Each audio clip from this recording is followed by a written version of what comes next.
এই যে ব্যাকগ্রাউন্ডের টেক্সট চলে গেলো, সেটা আমি কী করে করলাম। তো তোমরা এটা করতে পারবে খুবই সহজ একটা পদ্ধতি। চলো তোমাদের দেখাই আজকে এই ভিডিওতে। প্রথমে প্লে স্টোরে গিয়ে ইনসর্ট বলে এই অ্যাপটাকে ডাউনলোড করে নেবে। করার পর ওই অ্যাপটাকে ওপেন করবে। ওপেন করার পর ওই ভিডিও অপশানটায় ক্লিক করে নেবে। একটা নিউ অপশান থাকবে, নিউ অপশানটায় ক্লিক করবে।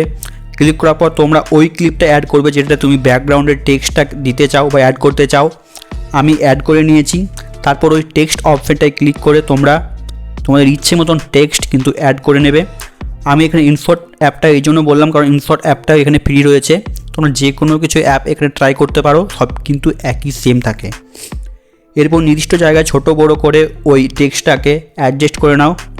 টেক্সটটায় ক্লিক করে গোটা ভিডিওটার টেক্সটটাকে বাড়িয়ে নাও, একদম A to Z, একদম ভিডিওর এন্ড অবধি টেক্সটটাকে বাড়িয়ে নাও। তোমার ইচ্ছে মতন যটা খুশি টেক্সট তুমি দিতে পারো। আমি এখানে দুটো টেক্সট দিলাম। টেক্সটটাকে অ্যাডজাস্ট করার পর ওই সেভ অপশনটায় ক্লিক করে এক্সপোর্ট করে নাও ভিডিওটাকে। এরপর আবার ওই এক্সপোর্ট করা ভিডিওটা অ্যাড করো টাইম লাইনে, যেমনটা আমি করছি ঠিক তেমনটাই করো। তারপর পিএলপি ফাইল অপশানে অপশানে ক্লিক করে আগেকার ওই নর্মাল ভিডিওটাকে অ্যাড করো।